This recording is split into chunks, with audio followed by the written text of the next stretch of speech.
Welcome to the show. I'm Eric Zavadsky. I've been working professionally in comics for about 7 years. In that time, I've created comics for Black Mass Studios, Image, Skybound, Valiant, and DC Comics. But recently, I've decided to jump back into creator-owned comics. The project hasn't been announced yet, but it is set up at a very cool publisher. I'm collaborating with an amazing writer. It's the best thing I've ever done, and I plan to be talking about it quite a bit throughout the year on this channel. And I'm joined by my two co-hosts. I'm Colin Singh, and primarily my background's in actually the fitness industry. I'm a yoga teacher for the last 15 years, but currently I'm looking to break into the comics industry. I'm a lifelong comic book reader, and I'm hoping to finish my first comic by the end of this year. My name's David again. I'm also part of the fitness industry, mostly fitting anything I can into my face. It's pretty good. I've also been a tattooer for 17 and a half years. That might be more important. But, that's my artistic background that I bring to this. And, it's cool. Maybe I totally lost that one.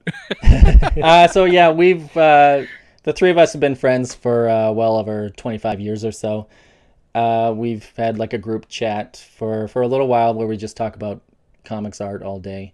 And I guess this year we decided it would be fun if we took that public, talked about comics art on YouTube.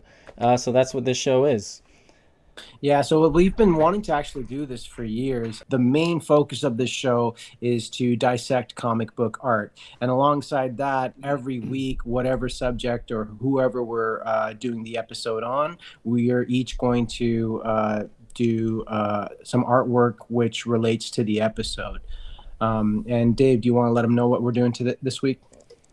Yeah, this week we're doing the Max #1 by the great Sam Keith. There we go, Eric. Oh, look at that beauty of a book. Yeah. Sam Keith is known for doing a lot of cool books. He did some great stuff on Wolverine. He did some stuff with the Max, obviously. Zero Girl is another one he's done, and he is an every person artist. That guy can do anything. He can do the inks, he can do the colors, he can do the pencils, and they all look fantastic. Yeah, we're covering the Max #1. The book came out in 1993. It's mainly spearheaded by Sam Keith. Dialogue provided by William Mesner-Loebs. Finishes by Jim Sinclair. Lettering by Mike Heisler. And it's colored by Steve Olive and Ruben Rude of Ollie Optics. I should mention that IDW did in recent years release a recolored version of 1 to 35 colored by Rhonda Patterson. Sam Keith has explained that when the comic was coming out, and while he was in the thick of creating the book, he would send it out to get colored, and then he would get colors back, and it would have to go straight to the printer. And there was no time to ask for adjustments or to, I guess, manage the colors a bit more.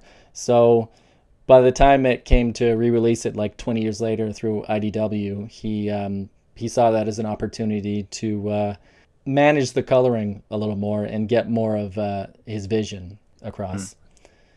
But today we're going to look at obviously the original by Steve Olive and Ruben Rude. Okay, so jumping in. Okay, so the Max is about a group of misfit inline scooter kids who all move from different parts of the USA to Vallejo, California. They meet at a local scooter park only to end up in a turf war with the local scooter street toughs. I don't want to get into spoilers, but they all have to overcome their various differences so they can beat this team of ne'er-do-wells and who don't want to let scootering enter the mainstream. If they're going to do this, though, they all have to learn how to push their scootering abilities to the max. Dave, did you read the right comic? I think you sound like you're quoting the plot of Warriors, the movie. No, that's different. That's different gangs. Oh, gotcha. Yeah, there's no bottle fingers in this one. Warriors, come out and play. All right, so the real synopsis of the Max, the epicness that is the Max, is that this issue is actually about a man who is homeless, who is living in two different realities. This reality is a homeless man who lives in a box. In the other reality, he is the proud protector of the jungle queen in what is, in his brain, the Australian outback.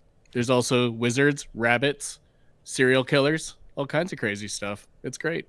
Yeah, it's really fantastic. I mean, even the first page, which is a splash page of the cardboard box, you see that I don't know if it's that he's trying to go out of his way to make it more interesting, but right away it's just a one point perspective view of the box, but he's got it framed in such a weird panel separation. What do you call that? I mean, like look at it.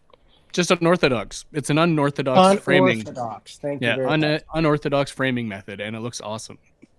Yeah. Yeah. It does look... He does this at various times throughout the comic. Sometimes he'll do regular framing, and then sometimes he'll do this. And I was trying to figure out, trying to crack the code. Why does he choose to do this at certain times? And I think it might be whenever the Maxx is sort of disoriented or about to travel between worlds. That's when the panels get a little weird, I think. But dude, when's he not ever disoriented in this one, especially? Oh, when he's having conversations with Julie. I suppose, yeah. I guess she's the grounding. I was going to bring up that she's probably the grounding force for him, that the storytelling is a bit more comprehensible. Yeah, she's definitely an anchor that way. Throughout this book, you're going to basically get like a master class in inking. 100%. 100% like, sure. Yeah. You could tell Sam Keith is, unless you ask him, you could tell that this guy knows his stuff, right? Like when it comes to using a pen, a brush, nibs, all that stuff, like he knows how to do it all and do it well. His choices of when he uses a dry brush from the ink is really cool, into like when he hatches things, or when he just gets like his ink splatter. Like there's a lot of that. He even does the fingerprint smudging that looks so cool, right? Like, well, this guy knows. A lot of that was Jim Sinclair. Really? Yeah, I should say, like the first time I read this comic, I was under the impression that this was the product of a comic book auteur. Sam Keith did everything. He was the singular genius who created the entire product. But coming back to it, I completely forgot, or maybe I had no idea in the first place that he worked with a finisher, Jim Sinclair, and that William Mesner Loebs provided dialogue. Sam Keith is undoubtedly the visionary who provided the direction of the series. But in my research, I learned that William Mesner Loebs did a little bit more than dialogue, and Jim Sinclair did quite a bit more than just like inking over like tight pencils. He's credited as a finisher for a reason. There's so much in this issue and the series overall that Jim Sinclair is responsible for. Would you? See, I didn't know that, Eric. Go ahead. Yeah, and this is why you make the big bucks. Yeah. Would you happen to know in your research, was it the same dynamic that Mike Mignola had with John Byrne when Hellboy first came out? That John Byrne had scripted much of that. Well, I mean, the credits here say dialogue by William Mesner Loebs, but from my research, William Mesner Loebs basically would have long phone conversations with Sam Keith, and he acted as a sort of a sounding board for a lot of these ideas, and he would provide helpful advice, and he would say, go research Aboriginal dream type stuff, and go read this book, and he would even Sam Keith would say, oh, I'm going to end an issue this way, and William Mesner Loebs would basically advise him, maybe you should end it a little differently or whatever. Go do some ayahuasca first and then finish your book. Do your research, Sam Keith. A lot of words. Sorry, I'm looking back on page 2 as well. Look at that beauty of a page. It's so nice. Like the movement, like I love, like, I've mentioned before, I love speed lines. And, this book doesn't disappoint in that regard as well. This came out in 1994, 1995? 93. 93. So we were all 10 years old. I remember when this first came out, I bought it.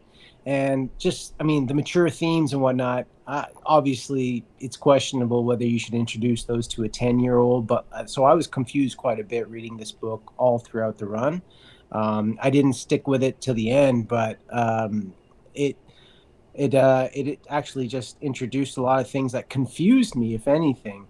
And the artwork, though, was like, I grew up, I idolized Sam Keith because he drew Wolverine in Marvel Comics Presents, and he drew one of my most favorite renditions of Wolverine. And when I was, and I even like with Spawn, the action figures, I think line 2 or 3, they had a Max action figure, and I was just like, yeah, obsessed. they did. Yeah. And reading this, though, I mean, like a lot of the core concept of it, I held on to, but there was a lot of obviously nuances within this that I wasn't really privy to at the time. And now revisiting it, rereading number 1, I'm like, oh, okay, I get it now. You know. Yeah, and I should also say that around when we were 12 years old or so, the MTV cartoon came out, which was a direct. Yeah. It was a direct adaptation. I taped it on VHS. And I think I watched those first couple of episodes just so much. I watch it so much that it affects how I read this comic now. Oh yeah, totally, man. You've worn out your tape like you wore out your Sears catalogs. Oh no, I don't get that joke. But to be fair, I mean, like sure you don't. The animation for that cartoon, it was obviously taken straight from the comic. They did a lot of just, either panning in or out of panels and that sort of thing. They did some spot animation of certain. Yeah, it was very limited animation. Yeah, it was limited animation, so they could keep the detailed art. It was very engaging. You were just sucked right in. I don't know, and you could say maybe it's because I read the comic before. We read the comic before, and then there's a Max cartoon. We got to watch it, and we got sucked into the cartoon. But that cartoon, I would say, is fairly successful. It went on for a couple seasons, right? No, so, I mean, no, it was only on for 6 episodes, I think. Oh, no, it was 12 episodes. It was only really on for like 2 or 3 months. They were 10-minute episodes. So it basically it came and went. And another cartoon. Yeah, it was like a half-hour power kind of thing. Yeah, it's got a big following. With us. Yeah, it stuck with us. Yeah, it stuck with us. I mean, we still hear Max's voice when we read the comic now. Yeah, that's true. That's true. While I was reading this comic, I heard all the voices just because I saw the first couple of episodes just so many times. In some cases, it makes me appreciate this comic more, but in others, I see some of the flaws in the writing method, like how the writer provides dialogue after the art is done. For example, it really sticks out for me that this woman is smiling, because I can't help but hear the dialogue from the cartoon, and from what I hear in my head is she's not happy, but yet she's smiling. So in some ways the cartoon has ruined, and there's a couple other examples of that where like the dialogue in my head isn't matching the visuals. There are some aspects where the comic has, or the cartoon has made me appreciate the comic more, but yeah, it's complicated. Look at the way he illustrates that coin in that panel, and the panel shapes. Look at how they have the purse falling, and then the coin plopping out, and then the coin rolling across, right? And then the ting as it bounces, right? Like that's pretty epic. And then down in those lower panels, as that one guy is going after the coin, look at the way they illustrated the coin rolling and bouncing, right? Like coming to a stop. That's excellent. I mean, it's easy to follow. The coin is obviously still taking a second to settle, and then he finally puts his finger on it, and then he looks up, and then he gets taken, kind of like Batman style, Animators have to focus on movement more so than any other the arts, but knowledge of movement is such an important quality of drawing comics as well. And Sam Keith just put so much thought into how these characters are moving and how these objects are moving.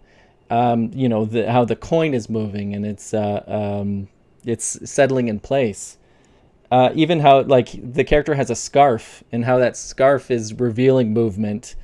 He doesn't have to show like the character being grabbed and pulled into the box because that scarf is showing us. Yeah, it's a really cool tool to use it like that.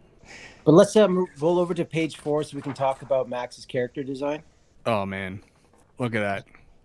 That's a thing of beauty there. So this is page 4. In my research concerning the whole Jim Sinclair finishing, in a future letter page, Sam Keith mentions that the first 4 pages were pure Sam Keith, and then the rest of the issue was kind of a nebulous, like who did what. Except he comments that on page 21, it was like the last panel is like pure Jim Sinclair, if you want to see what both of them are bringing to the table. So can I just quickly interject here, though, Eric? So you've read a lot of interviews and watched a lot of videos on Sam Keith. Do you think through the genesis of at least the first issue, he kind of was like, I don't know what I'm doing. You guys got to help me, or is it more like, this is just kind of the general outline? You know, William or Billy Mesler Loebs. He's like Billiam. Billiam, exactly. Would you just dialogue it? You know, this is the general outline. Go for it, kind of thing. From my understanding, he was just a struggling freelancer. He's one of the most insecure artists you'll ever meet. I got that impression myself. It's tough to gauge when he's talking about the history, but I guess around that time he was just doing a whole bunch of covers. He couldn't get on a regular book. He was just doing like Marvel Comics Presents stuff, and Jim Lee invited him over and said, "Hey, there's this comic that me and Rob Liefeld are going to do, Darker Image, where Jim Lee does a short story and Rob Liefeld does a short story." And Jim Lee basically said, "Hey, do you want to do a short story in this?" And it wasn't really a hard decision. He basically said, these are the 2 biggest artists at the time. Yeah, I'll join. And he didn't really have much, but he had to come up with something. And he had created something called Max the Hare, like probably 6 years prior. For like a rabbit hare? Yeah, like a rabbit hare. Yeah, for a comic company called Comico, and there are some proto versions of the Is and Mr. Gone, and in a rush he just sort of created the Maxx. So I can't speak to how much time he put into the thinking process.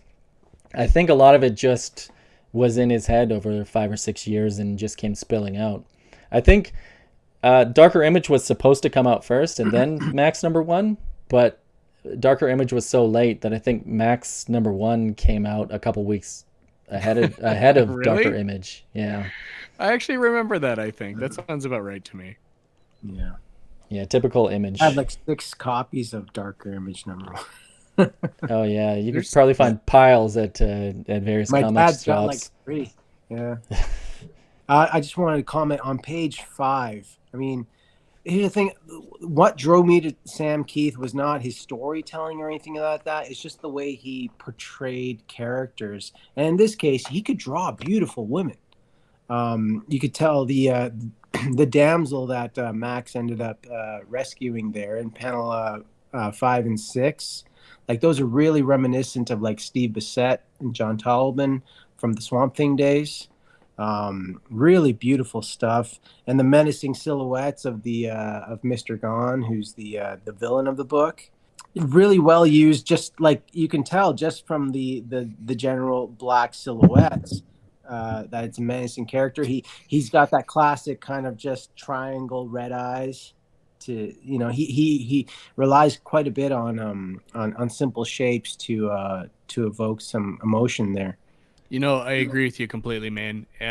One thing I really like about Sam Keith's art style is it's very like reminiscent in a lot of ways of like a lot of underground artists like R. Crumb with like this approach to textures 100%. and hatching. Yeah. And like the way he draws certain characters is very like Linda Berry. Like it's super weird, cartoony. Like even like the silhouettes of the cops in that top frame there, like it's got a very cartoony like silhouette, but you can tell what they are. But it's not like it's not your typical like more realistic style in that sense. The silhouettes read a little more exaggerated.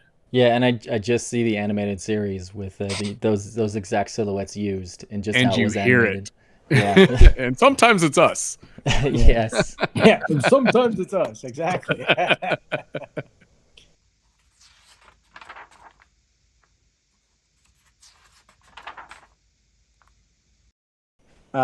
Here, what do you guys think of the sound effects behind the panels there?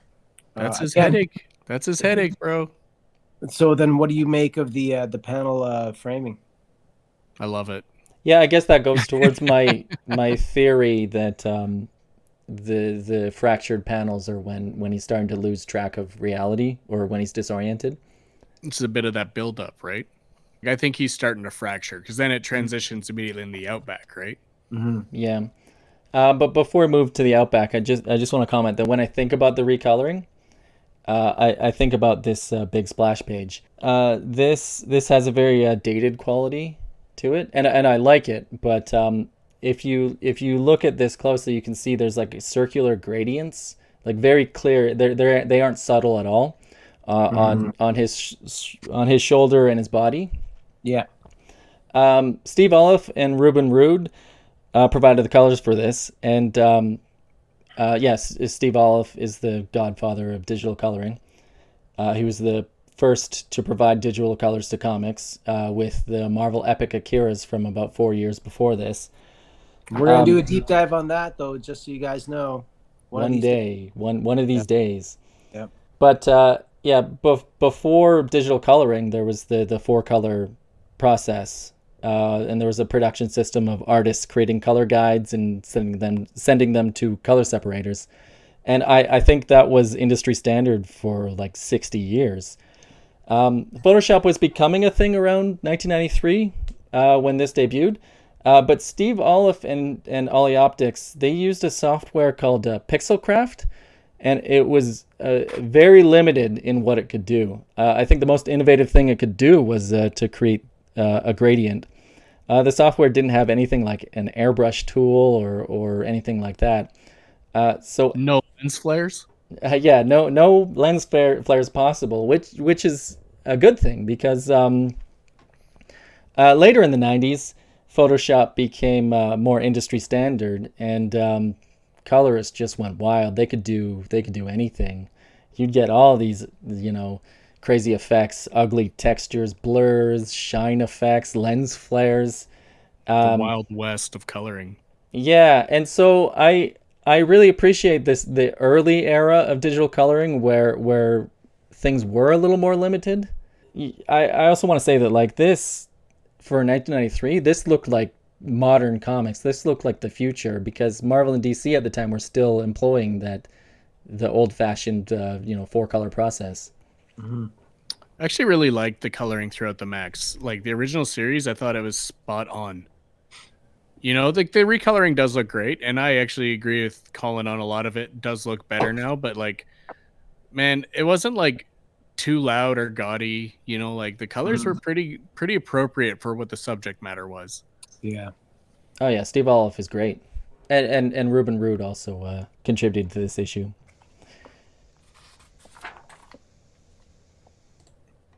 So how about those eyes? You know what I was gonna say? Like as a kid, I just loved the way he drew those eyes, and I'm like, oh, they're like nice and realistic. I want to draw eyes like that too. And I went through a phase where I drew like just eyes, and I really just ridiculous eyelashes on them. I went through this phase where I did a whole eyelash thing, but this page is what spurred it. How iconic are they too? Like obviously watching the Maxx series and then seeing it translated in the comic book and the show, you're like such an iconic part of the book. Yeah. So Image Comics around this time weren't required to have ads in the middle of a comic. So interestingly, there's an ad in the middle of this comic, and why is that? The reason I think is because there's a double page spread at the end of the comic. And when you work for the big two, you don't really have to think about aligning double page spreads because they can just put an ad in there to even things out. Here, he just drew the comic, and I guess when they were putting it together without ads, they're like, this doesn't work. You have to create some sort of break in order to get a double page spread later. So he put this awkward ad in the middle. Yeah, you as an artist, you always need to be thinking of the pages in twos, or else you run into this problem. When they recolored it, they did turn this into a 2-page spread. The clouds just go over to the next page. This is not just some random weird floaty color page in the. I never even thought about that, and now I'm looking at it, I'm like, what the heck, man? That's the only failure in this book. Otherwise, it's a masterpiece. Yeah. But I do want to speak. I mean, so he had an action figure. He had probably a TV show in the works, trading cards, like probably T-shirts and whatnot as well. But that design was cornerstone to it. I mean, even in the trading card ad, it's just him, and it's showing a feat of his strength. Right? He's supposed to be a pretty formidable character. So it's crazy to not be able to get a regular book and then to do the Maxx and then get trading cards and then your own animated show, all that stuff right away. Yeah. Because that all came to fruition pretty quickly, it seems like.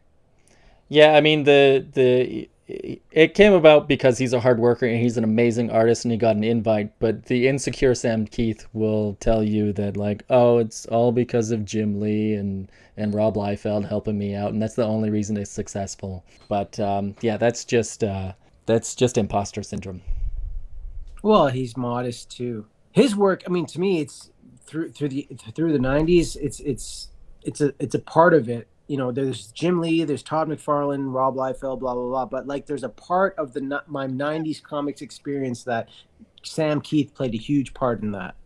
Along with, like, later on when I towards graduating high school and that, I got exposed to R. Crumb and that kind of thing. But his style was the first style that I think that was an exposure to that kind of not necessarily exaggerated, but like there's a realism there, but it channels a sense of reality where, like, he'll draw the folds in the clothes in a certain way that'll like drape over a figure.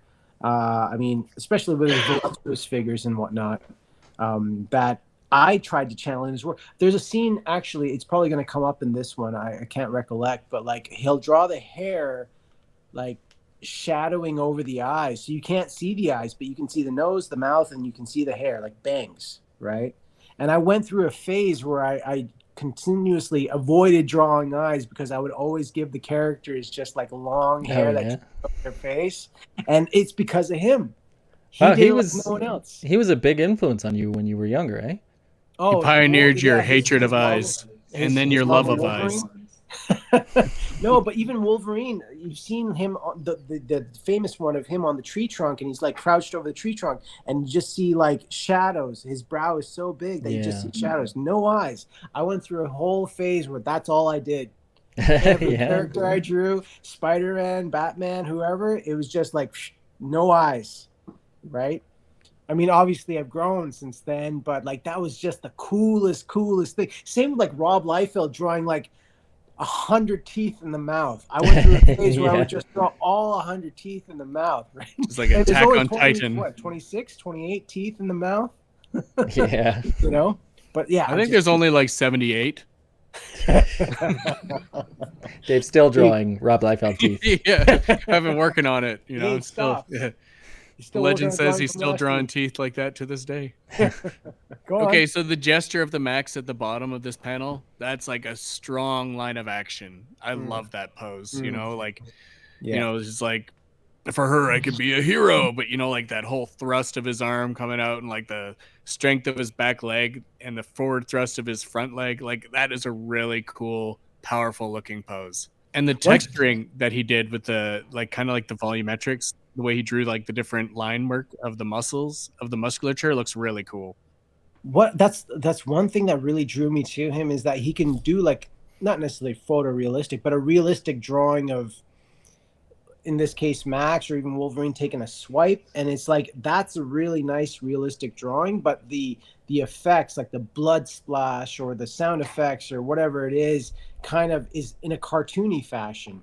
Like he had this really nice mesh, this nice medium where between realism and just being slapstick almost in a way, kind of like R. Crumb.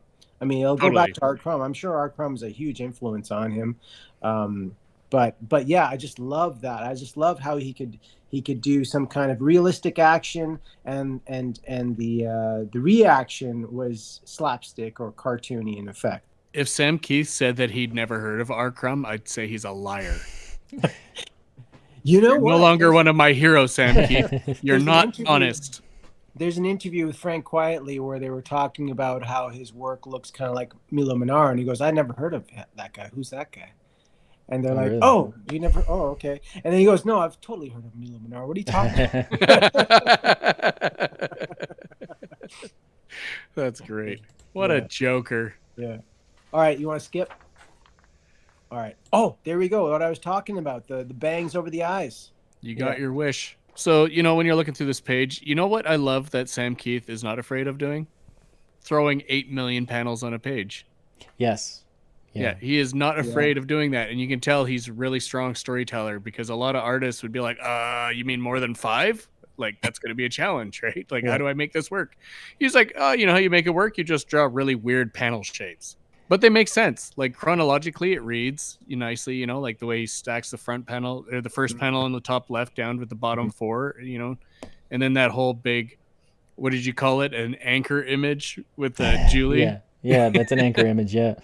But it works well. Like, it makes sense. Like, it's not just like arbitrary. He didn't just do it because it looks cool as a storytelling element. It makes sense in this page. It makes sense because this is a character introduction. So let's show her with some pizzazz, you know. Let's really put it in your face that this is an important character. I really like the different styles of rendering that are like present in so much of the work here, which apparently, according to Eric, isn't just all Sam Keith. Yeah.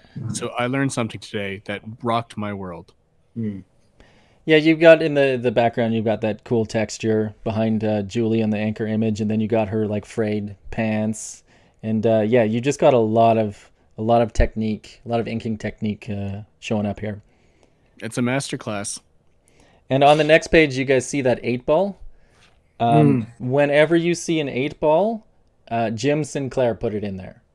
He just tried to, every issue he tried to find reasons to put 8-balls everywhere, and I think it's a throwback to his time in the 80s.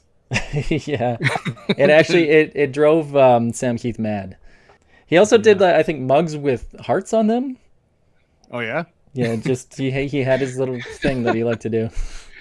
More Where's Waldo stuff. I love it. Like Todd McFarlane and Felix the Cat, right? Yeah, that's right. Yeah, that's true. Yeah, I like how she's on the phone and she's playing with the phone cord.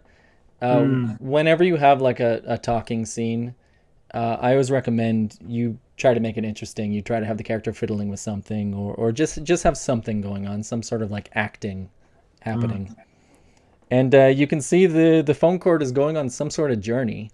It's getting trapped behind that table, and over her knee, and just pretty fun. Yeah, it's great little prop usage. Yeah, his storytelling ability is really great. You can tell he's got a lot of like animation sensibilities in his work. Yeah. Do you guys notice that on this page, the outside of the police station, like the top 2 corners, it almost looks like bones or some kind of like biological structure that's holding the police station together. Do you see that? I do see that. I don't know why that choice was made, but I do see it. Yeah. It's got a strange texture, right? Like the way the shadows like play over the top ridge of that one rounded shape in the corner. Exactly. Yeah. It's a interesting lighting choice. Yeah. And then going back to the panels again, I mean, they're all off, you know. It's like, what is he trying to do? Where is he going with that? So I know I said earlier that I think that he was conscious of some of that. And I think there are times where he just does it because it is more visually interesting. I don't think it's necessarily to illustrate somebody's mental state or anything. Not in every instance. I think sometimes he's just having fun with page layouts. I think that Sam Keith is really putting out there the image love in this one. In the next page, as you can see, he's got all the graffiti on the wall, Spawn rules. Savage Dragon who? Yep. I guess he's exactly. fighting with Eric Larson, but Eric Larson probably didn't know about that. Yeah. But just cool little Kelly image Jones throwback. is in there. I mean, Yeah, you can man. read all this off. Yeah. The universe in a jam jar kept in a cupboard. Apparently, a lot of that is Jim Sinclair. A lot of the graffiti. Oh, That yeah. You can Jim credit with him. Sinclair. What a guy. I love this page layout. Like this panel of like, it's an interesting shot to be like, you know, we're going to draw Max inside the cell. The lighting is going to be outside the cell. So then it hits Julie, her shadow, and the bars of the shadow are cast across the Max. Like, such a cool shot.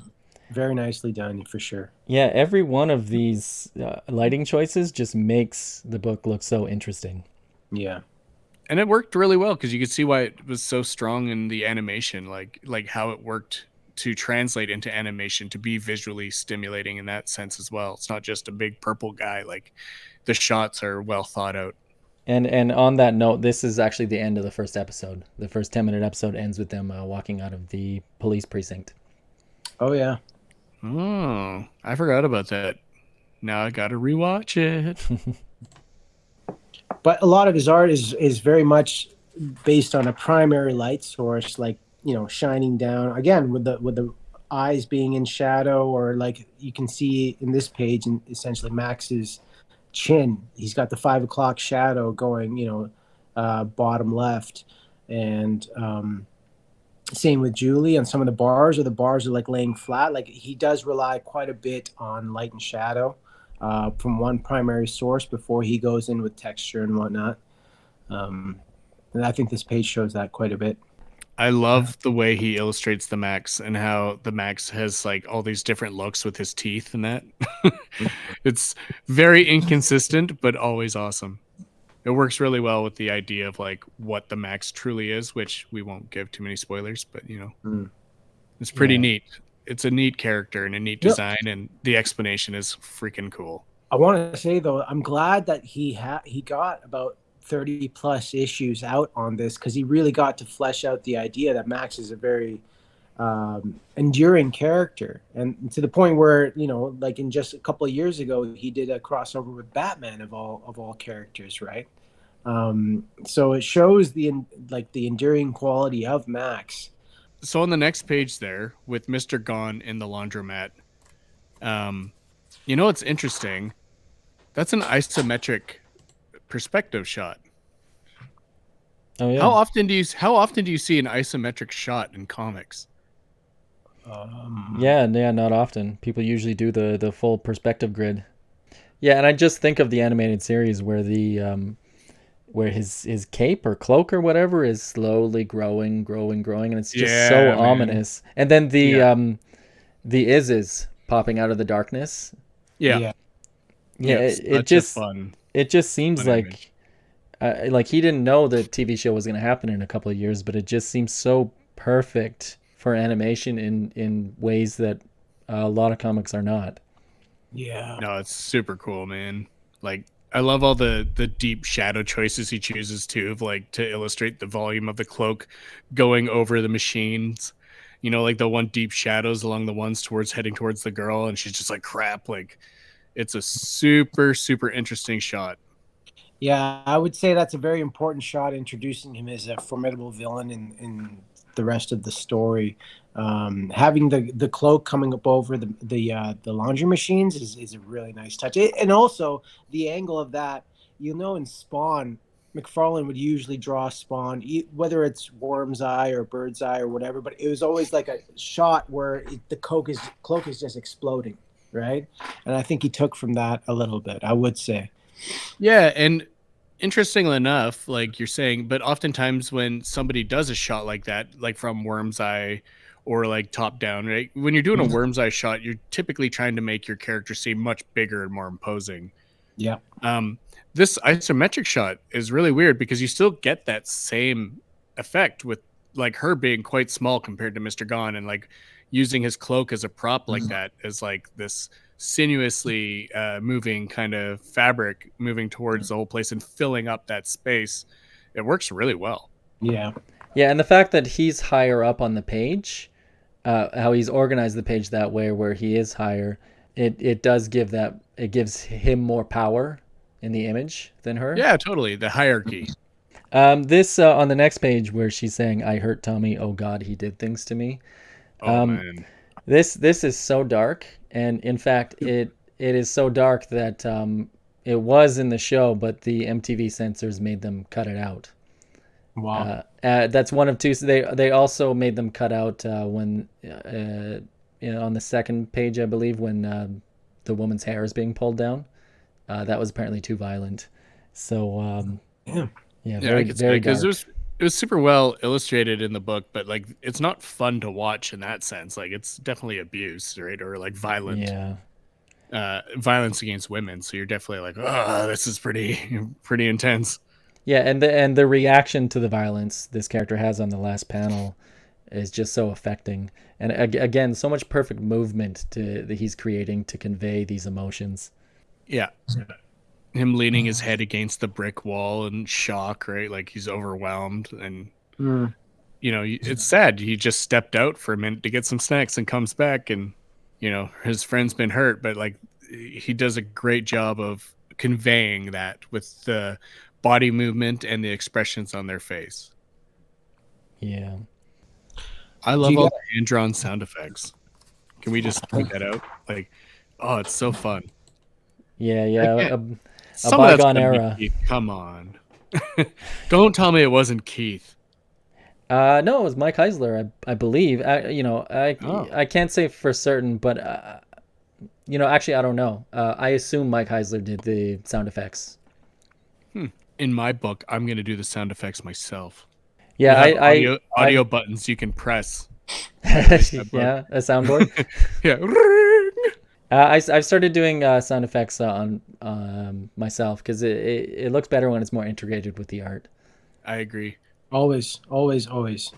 You know what's really cool about this page? I love the designs that he has of like, the room with the window like that, of like Julie posing in the window like that. All the intricate design work around it. I don't know if that's a Sam Keith thing now because I don't know anything anymore. Like the Sam Keith Max character, I'm kind of lost in the world, but it's very almost Geiger-esque. Oh yeah, some of these textures. True. I don't really understand the point of them. Maybe it's to show that it's like a gilded, ornate kind of framing of the window, but it's cool and I like it. And I wish that I could figure out ways to use that in my stuff. This just makes me realize that I am way too reliant on like research and reference, because if I was drawing something like this, I'd go and research what a New York City building looks like and what a proper window, and he's just creating a cool image. He's just designing so much, and that's something I should adapt more into my work, is just relying on research a little less and just trying to create cool imagery, because that window is crazy. Looking at this page more, I realize that there's a definite heavy Art Nouveau influence in a lot of his work that I've only now just been able to pinpoint. Oh yeah, I never noticed that. Yeah, because like designs like the window shapes and that, and like a lot of the panel layouts and that, definitely like you can tell they draw some a bit of that Art Nouveau sensibility. Even like so in the panel with she's holding the phone and the cord is cutting across and like kind of that ribbony shape down below her, and then the sound effects all kind of look like a cool Alphonse Mucha kind of image. Yeah. Oh yeah. Yeah, that's what it makes me think of. And then there's that cool Is guy underneath. What a handsome, dapper fella. The Is are so fun. Yeah, man. They are. Yeah. Really nice. Really great character design. Yeah, this page is crazy. 24 it's panels. like a 16 panel grid. Yeah. And it just lends so well to animation. It's basically the storyboards. Usually that's an insult to say, oh, these are just storyboards for a movie or whatever. But this just lent so well to the animation. I particularly love when the Is sort of like pops out of the alleyway and just goes flying. Yeah. That works so well on the show. Yeah. And you're like, why would this alleyway come to a point like that? Like who laid out this city that like the tapers to a point where the Is has to squeeze through it with like force like that. Like it's so weird. It's such a weird idea. Yeah. It's just a lot of fun. Yeah. Yeah. Like I never thought anything of it when I read it before. I only just thought of that now. I'm like, why does it come to a point like that? Like it doesn't make any sense that it would narrow so much. I love as you were saying, the storyboarding kind of layout of this page, and how when he slams the Is inside the garbage can and then goes to lift the lid and he's like, don't jump at me, you little. I love the little slit that he's looking through. It's so fun. I wish I could read this book for the first time again, because this is such a fun sequence. Oh, yeah. Oh man, Mr. Gone. Oh no, double ads. There you go. There we go. Mr. Gone. Look at that. A face only a mother could love. So this bottom panel on this first page here, I believe in a letter column, Sam Keith explained that panel is entirely Jim Sinclair. If you're curious, if you want to know what the difference is between the two, which is probably not fair. I mean, it's just a setting, so you're not really able to tell entirely the difference between the two. But you're talking about the gas station, right? Yeah. According, the light silos above the fill stations is just kind of weird. Usually it's just a straight rectangular canopy, right? Yeah, it's an interesting design. Yeah. But that's the entire book, is just interesting settings, interesting designs. Yeah, it's crazy, the falling panels on the top. They slowly get more skewed as he lands. I still remember Max jumping in front of Mr. Gone like that on the second to last page there. Even in the cartoon, I think he just kind of, it was one of those things. Yeah. Yeah. Very cartoony. Yeah. Falls down and splats a little bit, and then but then you turn the page and the fucking comic's over. Like, that's what I hated about this one, was like, oh, they're about to fight, and then But look at that texture on the Max's arm. Yeah. Look at those phone cord tears. Yeah, so these curled ribbon rips, this is like signature Sam Keith. This is like what you expect from Sam Keith. He did it a lot on his Wolverine stuff. It's not realistic, but it's very cool looking. In interviews, he explained that he was inspired by Todd McFarlane's Spider-Man webbing. He couldn't have webbing for every character, so he was just like, everyone loves this weird effect. How do I incorporate this effect into my art? He was a struggling artist, so he was looking at all the most successful artists of the time, and he was trying to grab bits and pieces of what they were bringing to the table. Another example he cites is that Rob Liefeld was doing these like big muscly men, and that's why he began doing that, like why his figures were so just like pumped up, I think is the term he used. Yeah, that's why his superheroes tend to look like outrageously bulky. Everybody's just Mr. Universe. Yeah, it's pretty cool. I do like how he's framed the final double page spread there. Like, even he allows Max's arm to come out on the left side there, but like overall it's all framed in. And that's kind of one of the things that I wanted to do in the artwork that I did for this Max episode too, is I have the characters kind of coming out of panel a little bit. But yeah, this is what stuck out to me quite a bit for this last page.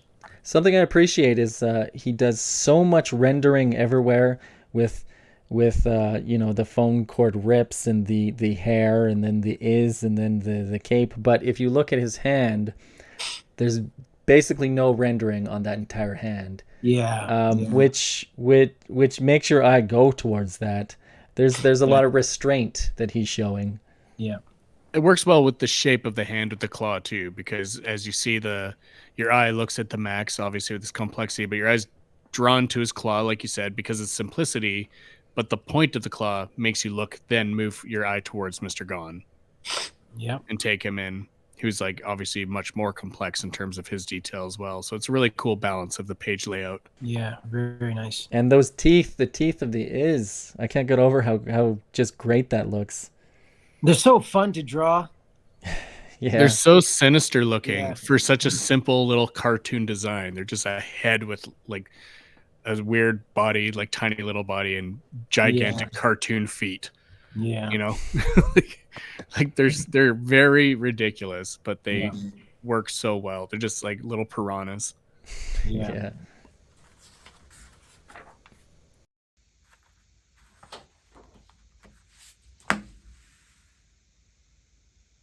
So yeah, just for fun, the three of us, in preparation for this episode, we issued a challenge to each other. Let's each do a Max piece and then show it off on the show. What did you guys working on the Max piece? Were there any goals or takeaways? Were you studying Sam Keith's art, or were you what were your artistic goals while working on it? So I'll go first. With mine, Max number 2, that cover to Max number 2, it's one of my favorite covers, and I've always like I've redrawn that cover as a kid, and I kind of wanted to replicate something like that. So I have Julie, the Jungle Queen version of Julie, kind of doing her sultry thing, and she's leaning on Max, who just takes up like most of the page. He's like a very hulking character, but she kind of uses him as kind of like an armrest, and that's kind of, I don't know. It's also reminiscent of Frazetta and Boris Vallejo and all those fantasy painters that I grew up seeing back in the day, and I kind of really wanted to channel that. So that's what I was going for when you see mine. Can you pop it up on the screen? I'll do it real quick here, but it'll be finished. Yeah. You see, you got Julie here, over here, and she's got her arm resting on his neck essentially, and he's kind of hunched over in a protective pose. He's got the mane of the white mane that he has from the outback, along with her hair is kind of merging into his mane there. So what we're learning today is Colin is terrible with deadlines. Because you can't rush greatness. Right? You can't rush greatness. Right? I think me and Dave were down to the wire before filming this. Like how long ago before filming this did you finish, Dave? I finished probably about 3 hours before, but I knew I would. Yeah. Well, no, because I'd set it up so that I would. I had my day set aside so that I would finish it. So I've done a few pieces this size. I knew basically how long it would take. So I probably spent a couple days working on it. I spent like a whole day in like Clip Studio Paint, just like laying it out so that I could just focus mostly on the inks when I finally put it on my bristle board. So did you print out from Clip Studio or? I did, yeah. So I just did like really loose pencils. Like I made a video of it, and like the pencils I did are super loose on the board. Yeah, I did similar, but mine was not very loose. I tend to want really tight pencils. But pull yours up. Do you have it? Yeah, I do. So yeah, I typically do really tight pencils before I even think of inking something, and I wanted to get away from that. So I ended up drawing up this one. I don't know if you can see it here. Oh my God, that's just nuts.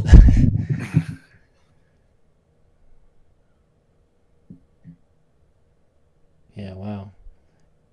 When I was trying to draw that one, I was basically just trying to get my textures down, and I really like how Sam Keith is really good at layering his figures and stuff like that. And I wanted to kind of focus on like having a bit of overlap, and I try to push like the Max's anatomy in perspective a little weird. So like I have his like left arm like popping more towards the camera. I noticed just really that exaggerating too, how big his arm was, and I tried to push the cartoony perspective more than I typically would in my own work. Oh, very cool. And here we have my piece, which I only finished about an hour ago, actually. I've been really enjoying playing with color these days. I really struggled with this. There's a couple of times where the piece got away from me, and then I was fighting with it, and then trying to figure out how I can recover. And yeah, I guess that's just part of the process. Don't jump out at me, you little. But Colin asked you how many Copics you used for that one. Quite a bit actually. It doesn't look like a lot, but maybe a dozen. Nice. Maybe a How dozen. many purples, how many yellows? Like what was? Just a lot of a lot of yellow, red, a lot of violet, and then a lot of earth tones. Yeah, I like the is are supposed to be white, and so but obviously I didn't want to make them white, so I added an earth tone. I didn't want them to be pure white, so I added earth tones to give that white effect, because I also want the white of the page to show. But yeah. It was a lot of fun, and hopefully in the future we can do more videos like this where we talk about a comic and then we show off our art. Although it is so hard. I'm trying to draw a comic these days. I'm trying to be very productive, getting like this 3rd issue done, and taking time to do a pinup piece is so much fun, and I learned so much. But it's a struggle doing both.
You needed more speed lines. More speed lines would have. You're like, or none at all. Or none at all. You also forgot to add smoke. Dave's 2 favorite comic book effects. Yeah, smoke and speed lines, and now 8 balls. Yeah, is that your new? You're gonna add 8 balls to everything. Yeah. So what do we got for next week? So for next week, we have all decided to do Ghost Rider and Wolverine for the drawing. And all throughout the 90s, Ghost Rider and X-Men had crossed over quite a bit. So we've got all of the, we're going to be looking at John Romita Jr., Jim Lee, doing, and also Andy Kubert and Joe Kubert doing Ghost Rider and Wolverine / X-Men crossovers. We're going to have also, and then we're going to be posting our art at the end of that. We're probably going to just skim through various images and comment on them. And we're going to be looking at select pages of each one. Yeah. Yeah. And then, and then show off our art. So, we've now 7 days from now, we've got another piece to create.